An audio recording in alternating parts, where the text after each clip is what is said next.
Hello दोस्तों, स्वागत है आपका हमारे यूट्यूब चैनल सिविल सर्विसेज मंत्रा में।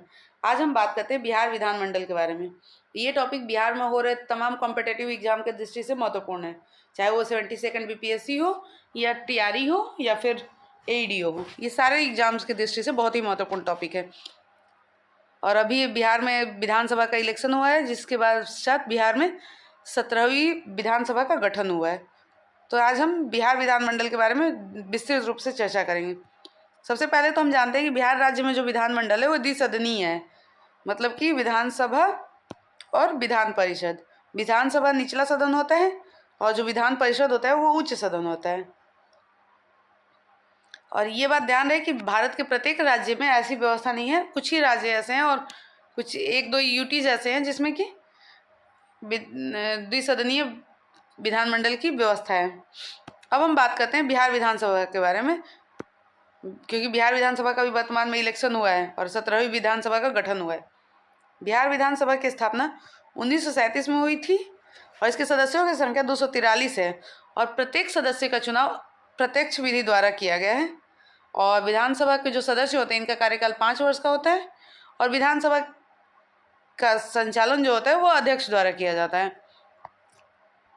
ये बात ध्यान रहे कि विधानसभा का जो मुख्य कार्य होता है वो बजट पास करना होता है, मतलब जो राज्य से संबंधित बजट पास करना होता है वो विधानसभा करता है, कानून बनाता है और उसे संशोधित भी करता है, मंत्रिपरिषद को जवाबदेह बनाता है, विश्वास या अविश्वास प्रस्ताव जो लाना होता है वो राज्य में विधानसभा में ही आता है, और नीतियों पर चर्चा जो होती है और बहस वो भी विधानसभा में होती है। अगर सरल भाषा में कहें तो विधानसभा राज्य सरकार को जवाबदेह रखती है और कानून बनाती है। अब हम बात करते हैं बिहार विधान परिषद के बारे में, जो कि एक अस्थाई सदन है और यह कभी भंग नहीं होता है।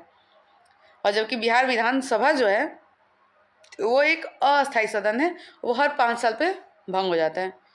और बिहार विधान परिषद में सदस्यों की संख्या लगभग 75 है और यहाँ पे सदस्यों का चुनाव जो होता है वो अप्रत्यक्ष विधि द्वारा होता है, जिसमें से कि 1/3 सदस्य जो होते हैं वो स्थानीय निकायों से चुन के आते हैं और स्थानीय निकायों द्वारा चुन के आते हैं, और जो 1/12 होते हैं वो शिक्षकों द्वारा और 1/12 स्नातक निर्वाचन क्षेत्र से आते हैं और 1/3 सदस्य जो होते हैं विधानसभा के विधायक द्वारा चुन के आते हैं, और कुछ सदस्य जो होते हैं वो राज्यपाल द्वारा मनोनीत किए जाते हैं। और ये ध्यान रहे कि विधान परिषद के जो सदस्य होते हैं उनके सदस्यों का कार्यकाल 6 वर्ष का होता है, विधान परिषद का कार्यकाल नहीं, विधान परिषद के सदस्यों का कार्यकाल, क्योंकि विधान परिषद का कोई कार्यकाल नहीं होता है क्योंकि वो निरंतर चलने वाली प्रक्रिया है, जबकि विधान परिषद के सदस्य जो होते हैं वो हर 6 साल पे बदलते रहते हैं और इसमें हर 2 साल में जो होते हैं विधान परिषद के सदस्य वो 1/3 सदस्य रिटायर हो जाते हैं और इसी तरीके से ये चक्रीय प्रक्रिया चलती रहती है।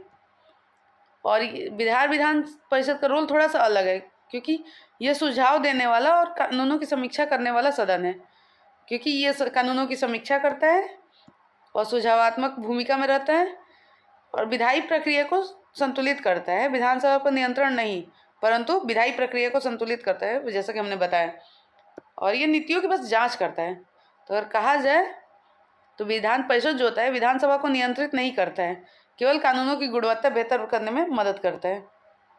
अब समझते हैं कि दोनों सदनों की संयुक्त बैठक के बारे में। भारत की संसद में जैसे कि किसी बिल पे मतभेद होने के कंडीशन में संयुक्त बैठक का प्रावधान है, वैसा राज्य विधानमंडल में नहीं है।